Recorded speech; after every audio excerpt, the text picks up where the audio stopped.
जहाँ सुमति तहाँ संपत्ति नाना, जहाँ कुमति तहाँ विपत्ति निधाना।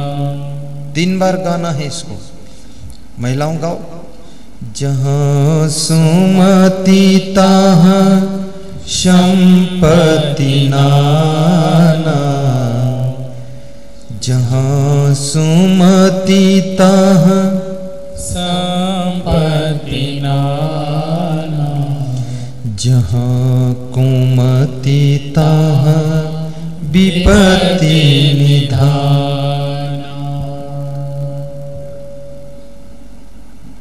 चाणक्य कहते हैं मौने च कलहो नास्ति।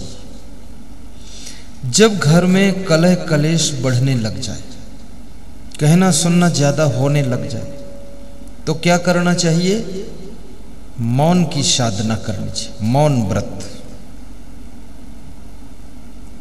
गुरुवार के दिन गुरु के नाम पर आधा दिन अर्ध व्रत रहो। सुबह से दोपहर तक कुछ मत खाओ, पानी पियो, निर्जला, जल पी लो खाली, सजला हो जाए। दोपहर के बाद दही और खिचड़ी खा लो। आज गुरु के नाम पर व्रत है, मौन व्रत ले लो। सुबह सुबह थोड़ा मौन व्रत रहा करो। जागने के बाद चिल्लाया मत करो। बेटे बहू सो रहे हैं, उनको डिस्टर्ब मत किया करो। समझ आ जाएगी, वही भी जब तुम्हारी तरह सास ससुर माँ बाप बनेंगे तो जग जाएंगे। और बेटा तो वही धर्म पुत्र है, और बहू वही घर की लक्ष्मी है जो अपने सास ससुर से भी 10 मिनट पहले जाग जाती है। वो बहू केवल बहू नहीं है, वो लक्ष्मी है घर की, और वो घर विकास करेगा। फट से उठा करो, आलस्य मत किया करो। कितने घरों में लाड़ी ऐसी आई है, सास ससुर ने समझा था लाड़ी आ गई, लेकिन वो तो भैंस की पाड़ी आ गई। पड़ी रहती है, 8 बजे तक पड़ी है, 7 बजे तक पड़ी, और ऐसी पानी कि बेटे को भी पाड़ा बना दिया, वो भी पड़ा, वो भी नहीं उठ रहा है। अरे ये क्या कर रहे हो तुम दोनों पागल बन करके? घर को बिगाड़ना है क्या? बड़ी मुश्किल से तो ये घर संभल पाया है, तुम दोनों नौजवान जुटे हो इसको नष्ट करने में। जल्दी सोकर उठ जाओ, और सवेरे सोकर उठो, तुरंत पानी पी लो, 2-3 गिलास 1 लीटर। फिर झाड़ू पकड़ो, झाड़ू लगाओ। फिर फ्रेश होने की इच्छा होगी तत्परता के साथ तो फ्रेश हो लो, पेट साफ हो जाएगा। फिर घर की सफाई करो, और उसके बाद में थोड़ा स्नान करके पूजा पाठ भी करो। इतना आफत में क्यों पड़े हो? हा हा हा हा, सब माया को ऊपर ला दे। ये तुम ही पूरी दुनिया चलाओगे क्या? थोड़ा सा 5 मिनट तो ध्यान कीजिए, 5 मिनट थोड़ा सा गुरु जी का मंत्र भी बोल दीजिए, और 5 मिनट थोड़ा ये 2 मिनट रामायण की 1 चौपाई बोल दो, 2 मिनट कबीर का दोहा बोल दो, और 1 गीता के श्लोक बोल दो। हिंदू धर्म की सनातन संस्कृति का अनुपालन कर लो। ये कहे कि हिंदू हो, पुस्तक भी पढ़ते नहीं, ग्रंथ पढ़ते नहीं, अध्यात्म को छोड़ दिया। हिंदू होने का अर्थ है कि अध्यात्म में डुबकी लगाने वाला इंसान ही हिंदू है।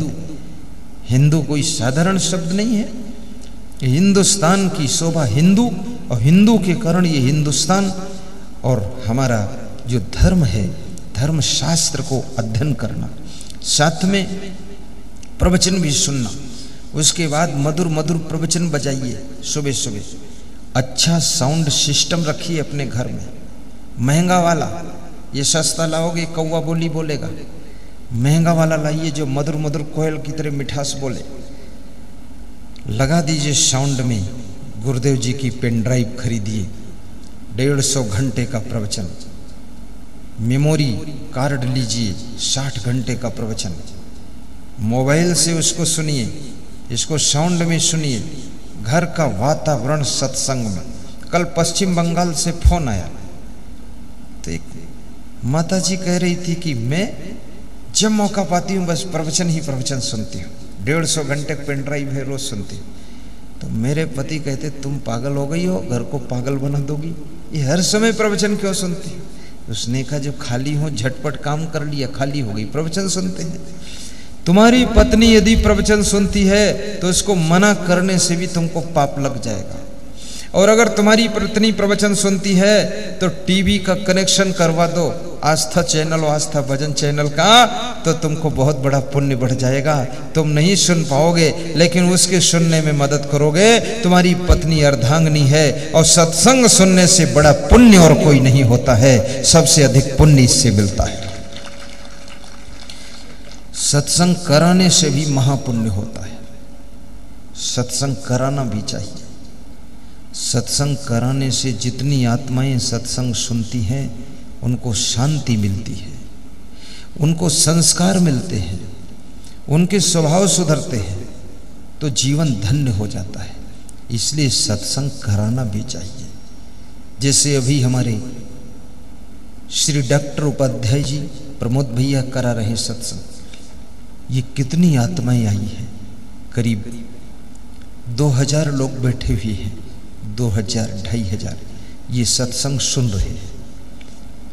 इसमें कोई गुस्सा को कम कर देगा, कोई लालच छोड़ेगा, कोई अहंकार को घटाएगा। कितने लोग तो इतना अभिमानी है किसी को नमस्कार ही नहीं करता, नमस्कार थमस्कार धमस्कार करता ही नहीं है।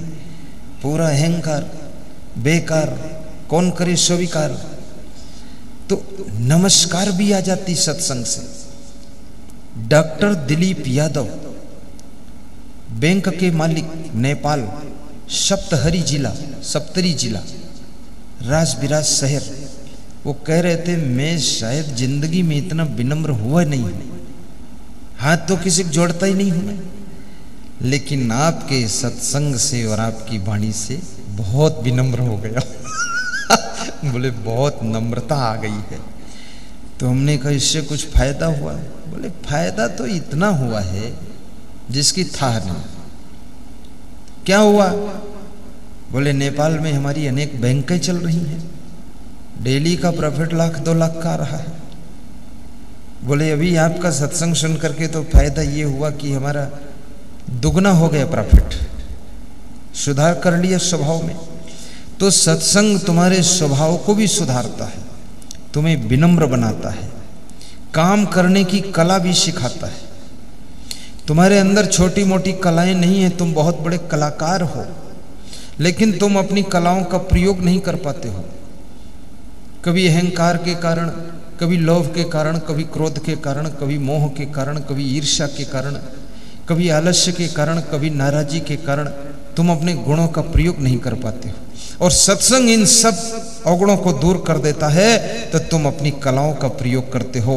हनुमान जी तो पहले भी थे, लेकिन जब राम का सत्संग मिला तो हनुमान में चमक आ गई, क्योंकि राम के सत्संग से हनुमान जी महान हो गए। थे तो पहले भी उतना नाम नहीं था, पर राम की कृपा से नाम हो गया उनका।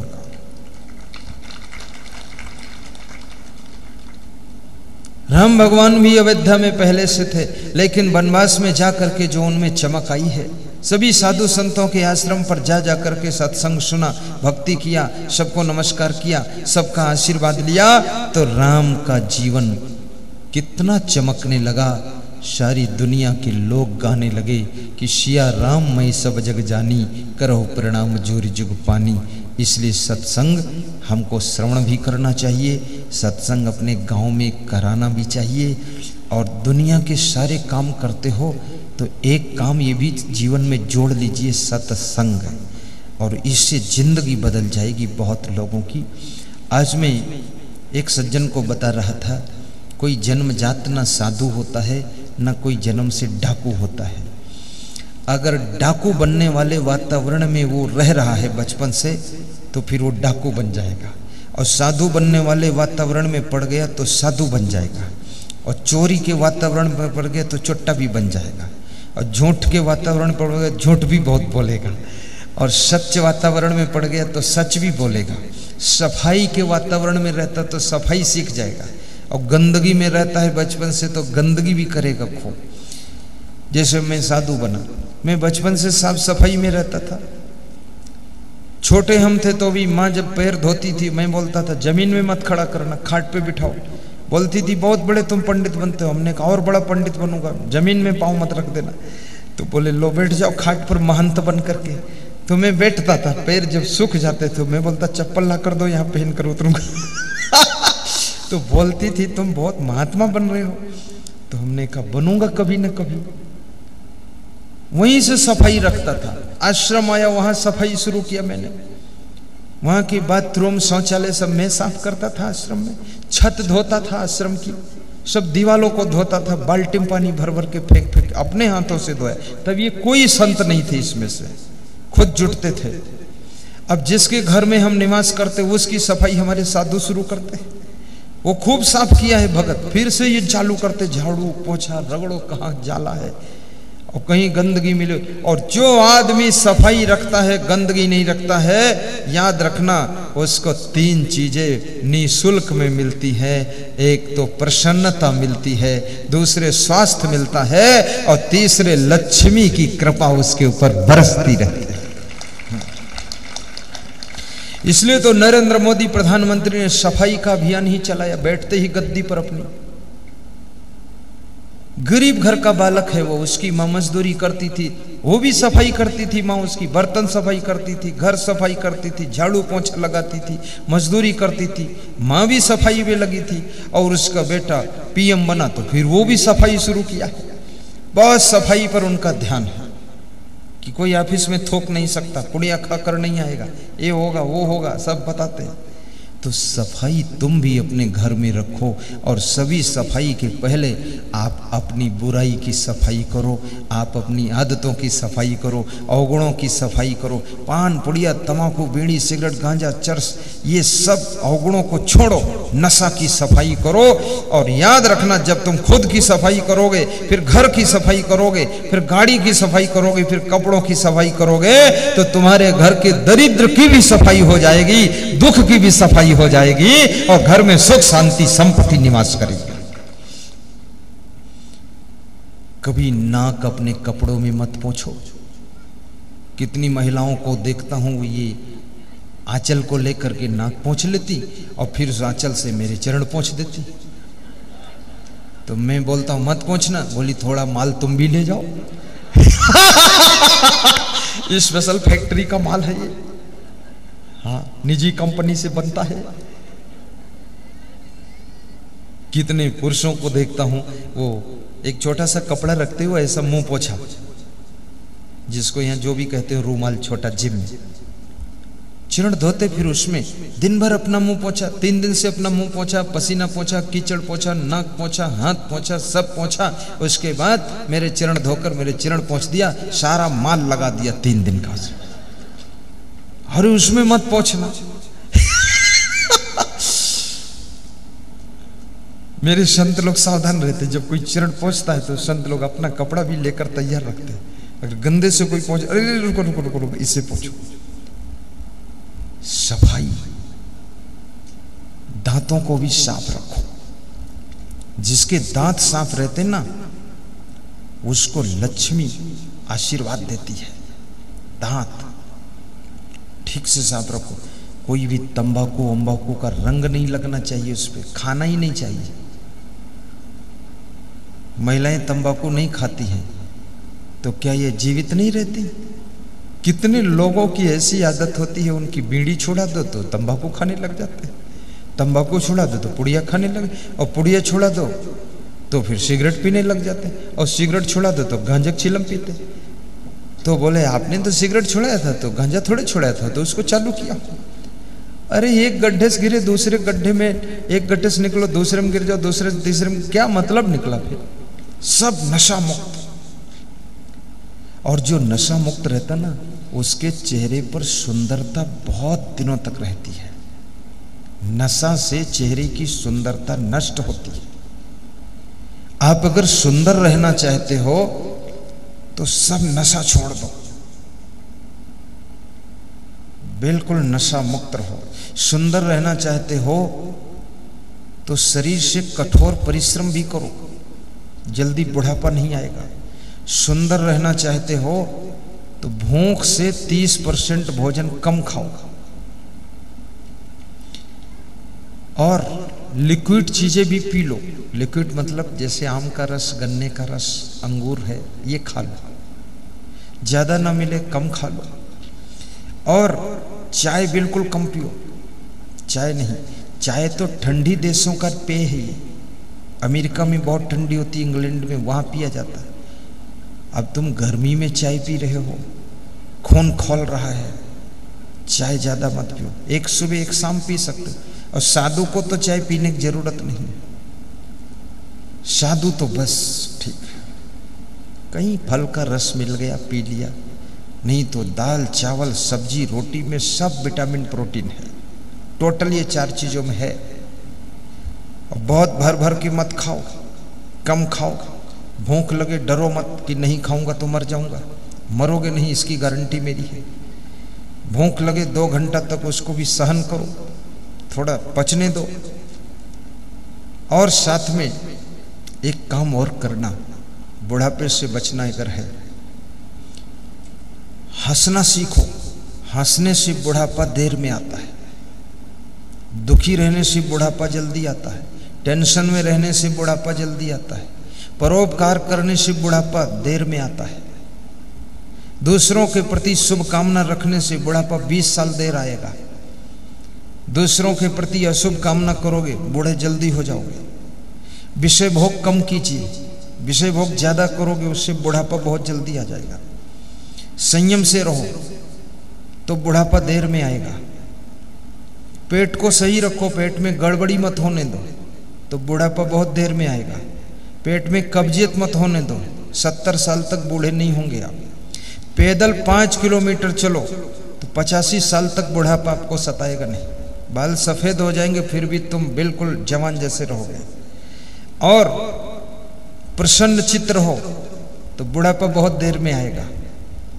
साथ साथ में आपस में प्रेम रखो, टेंशन न करो, एक दूसरे से मुंह मत फुलाओ तो बुढ़ापा आपका 80 साल तक भी नहीं आएगा। बड़े मस्त रहोगे आप। अभी आश्रम में मैंने अपने गुरु महाराज से बात किया तो उनके शिष्य से भी बात किया। हमने कहा क्या कर रहे हो? बोले वो खेत में बैंगन लगाया था तो गुरुजी और हम मिलके उसकी घास निकाल रहे हैं। मेरा गुरु उसकी घास निकाल रहा है। गुरु की उम्र 99 साल। तो मैंने कहा मोबाइल गुरुजी को तो घास क्यों निकाल रहे हैं? तो गुरुजी ने मोबाइल लिया तो हमने कहा गुरुदेव आप इस उम्र में घास क्यों निकाल रहे हैं? तो उन्होंने कहा क्या मैं बूढ़ा हूं? अभी तो मेरे बहुत ताकत है 99 साल की उम्र में। तो बोले तुम भक्तों के मन की घास निकालो, बुराइयों की घास निकालो। हमारे उतनी बोलने की क्षमता नहीं है तो हम सब्जी की घास निकाल देते हैं और हरी सब्जी तैयार कर देते हैं। अभी भी वो मेहनत करते हैं और प्रसन्न रहते हैं। और बिल्कुल 99 साल की उम्र में भी उनके दांत नहीं गिरे हैं। चना चबाते हैं रोज गुरु महाराज हमारे। और 1 गिलास दूध पीते हैं सुबह, 1 गिलास शाम को। और ये धान की जो लैया होती, मुर्रा बोलते ना, इसको रोज चबाते हो 2 मुट्ठी। और भुना हुआ चना चबाते हो, नमक खाते ऊपर से। 1 केला सुबह खाते, 1 शाम को खाते, 1 गिलास दूध पीते हैं। और दोपहर में दाल चावल सब्जी रोटी खाते हैं। बस इसके अलावा कुछ खाते ही नहीं हुए। और इतने स्वस्थ रहते हैं और दुखी होते नहीं हैं और प्रसन्न रहते हैं। साथ में दिन भर में 3 बार सोते हैं और शाम को 8 बजे सो जाते हैं और सवेरे वे 3 बजे उठ जाते हैं। उनका पूरा रूल हम देख रहे हैं। छत के नीचे बहुत कम सोते, खुला छत पे सोते हैं, आकाश के नीचे सोते हैं। दिन भर पेड़ों के नीचे रहते हैं, ऑक्सीजन मिलती रहती है। अपने घर में पेड़ भी लगाइए, 2-4 पेड़ होना चाहिए, उसकी छाया मिले, ऑक्सीजन मिले। पीपल का पेड़, तुलसा का पौधा ये होना चाहिए। तुलसा का पौधा ऑक्सीजन हर समय देता है और ये पीपल का पेड़ ऑक्सीजन बहुत देता है। घी का दीपक सुबह शाम जलाइए तो उससे ऑक्सीजन, 1 ग्राम घी जलने से 10 टन ऑक्सीजन शुद्ध हो जाती है पूरे घर की। इसीलिए व्यवस्था बना गई। अब लोग क्या करते हैं, वो बिजली का दीपक जला देते हैं, उसमें कौन ऑक्सीजन शुद्ध हो जाएगी। और कितने लोग अगरबत्ती, धूप बत्ती और कौन कौन बत्ती जलाते, सब धुआंधार और ऑक्सीजन गंदी कर दिया। खाम खा धुआं मचा रखा फालतू। और कितने लोगों को देखा जाता है वो सरसों के तेल का दीपक जला देते हैं और ऑक्सीजन बिगाड़ दिया। अरे घी का दीपक क्यों नहीं जलाओगे? एक गाय को पाल लो, उसकी भी सेवा कर लो। गाय ना पाल पाओ तो दूसरा कोई पाले है, उसमें साझा कर लो कि भाई थोड़ा हमको भी घी दे देना, आप आधा रख लेना और मैं भी गाय की सेवा में साझीदार हो गए, ये भी कर लो। और गौ माता की सेवा करना चाहिए, जननी माता की सेवा करो, भारत माता की सेवा करो। इनकी सेवा करने से अपना सौभाग्य उदय होता है, जीवन धन्य होता है, आपका जीवन मंगलकारी हो। तो मैं आपको बता रहा था कि भगवान श्री राम शिवरी के आश्रम पहुंचे, यही बात बता रहा था ना। आइए वहां पहुंच गए तो आगे क्या करते हैं वो बताता हूं। सीधे बैठे।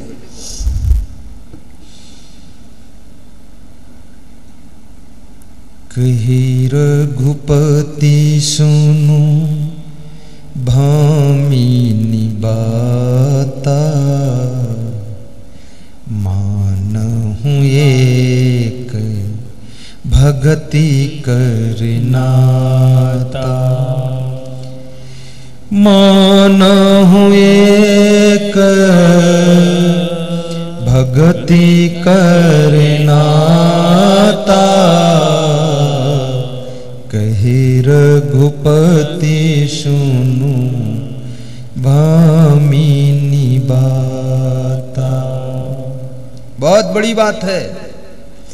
राम जी शिवरी के आश्रम पर पहुंच करके शिवरी से कहते, हे शिवरी, मेरा तेरा रिश्ता कोई शारीरिक नहीं है, मेरा तेरा रिश्ता कोई पारिवारिक नहीं है, मेरा तेरा रिश्ता सांसारिक भी नहीं है, लेकिन मेरा तेरा रिश्ता केवल भक्ति का रिश्ता है। याद रखना, दुनिया के सब रिश्तों से भक्ति का रिश्ता बड़ा होता है, मजबूत होता है, विशाल होता है, इतना महान रिश्ता होता है कि जीवन को धन्य बनाने वाला रिश्ता होता है। आज यदि मैं यहाँ बैठा हूँ इतनी दूर से, तो ये केवल भक्ति के रिश्ते में बैठा हूँ और कोई रिश्ता नहीं है सांसारिक, शारीरिक, पारिवारिक, ये भक्ति का रिश्ता है। यहाँ से हमारा आश्रम 1200 किलोमीटर दूर है, बहुत दूर है। इसमें से शायद ही कोई गया हो हमारे आश्रम, कोई गया भी नहीं। कोई गया है? हाँ, खड़े हो जाओ। ये बच्चा गया है, अर्जुन सिंह। हाँ, अर्जुन सिंह का बच्चा है ये हंसपाल। ये छोटा था तब गया था।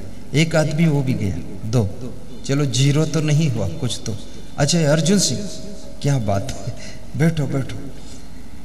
देखो, चलो ये लोग प्रमाण है कि नेपाल बॉर्डर पर गुरु जी का वास्तव में आश्रम है, नहीं तो संदेह भी हो जाए, झूठ बोलते उधर कुछ नहीं होगा। है, इतनी दूर आश्रम से हम यहाँ आए और मुझे 6 महीना हो गए, अभी लौटा नहीं हूं मैं, चल ही रहा हूं। और मुझे याद भी नहीं आती है आश्रम, क्योंकि आश्रम से ज्यादा सुख सुविधा तो हमको आपके यहाँ मिल जाती है। सब जगह हमें सुख मिलता है, बहुत शांति मिलती है, बड़ी प्रसन्नता होती है।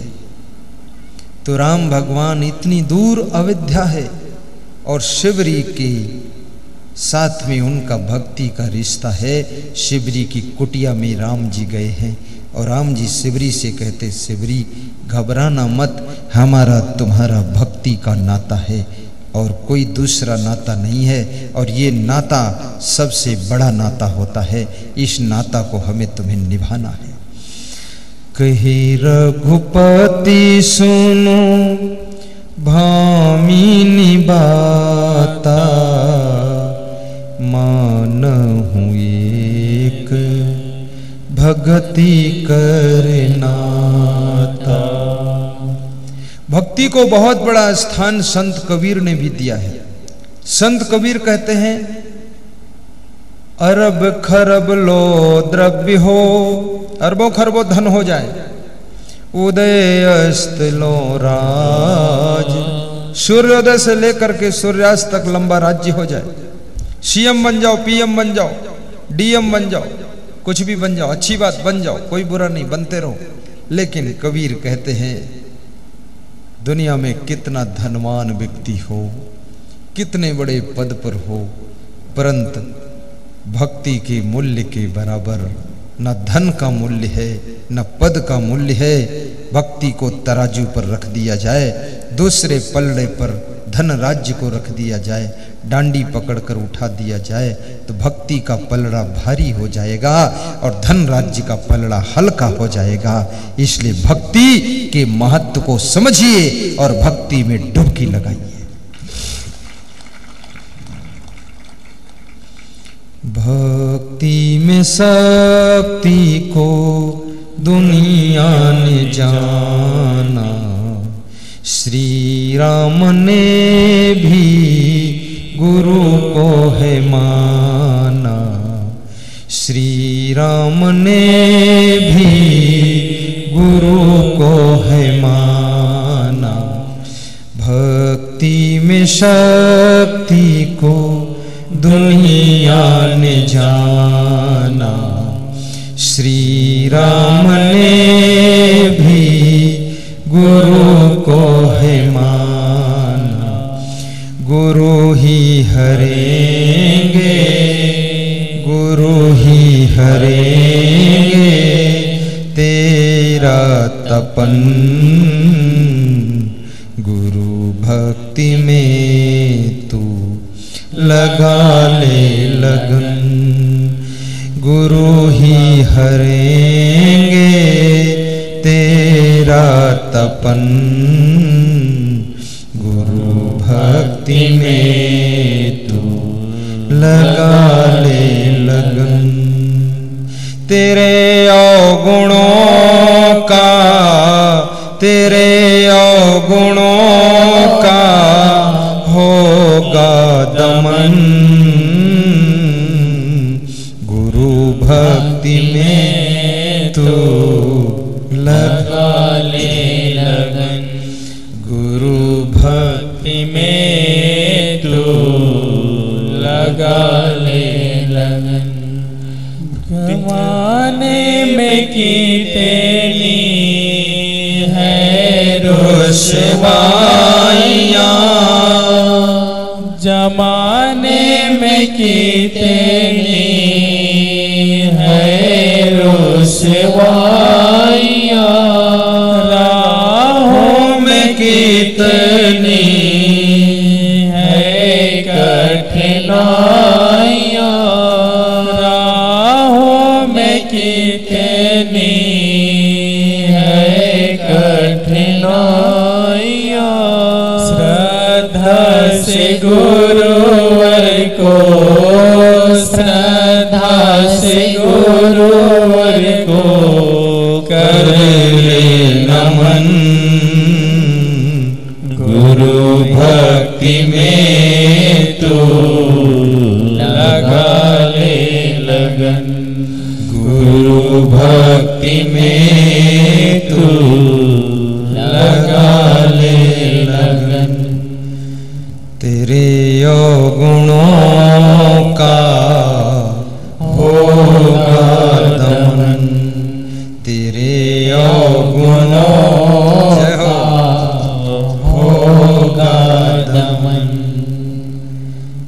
बोलिए सद्गुरु भगवान की जय।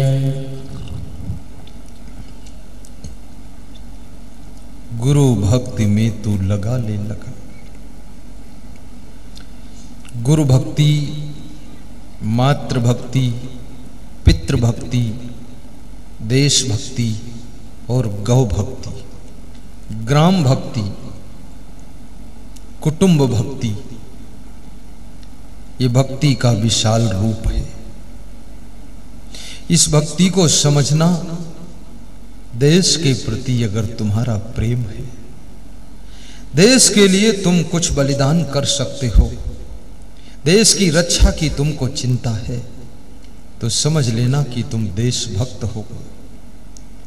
अपनी मां की सेवा के लिए तुम अपनी सुख सुविधा का त्याग कर सकते हो, तो समझ लो तुम्हारे अंदर मातृ भक्ति आ गई है। और अपने पिता के कष्टों को देखते हो, उनको धन्यवाद देते हो कि धन्य हो पिताजी, तुमने बहुत कुछ किया है, तो ये पितृ भक्ति आ गई। वृद्धावस्था में उनका सम्मान, उनकी सेवा पितृ भक्ति है। और यदि अपने गांव के विकास के बारे में तुम सोचते हो, तो याद रखना ये ग्राम भक्ति है।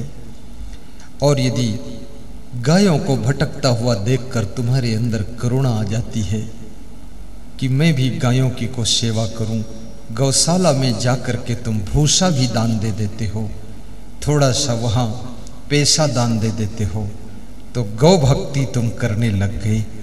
याद रखना, तुम अलग अलग गौशाला तो नहीं बना सकते हो, लेकिन गौशाला जो चल रही है उसमें जाकर के सहयोग तो कर ही सकते हो। तो गौ भक्ति भी करना, गौशालाओं में सहयोग कर देना। और याद रखना दूसरी बात भी, भाइयों और बहनों,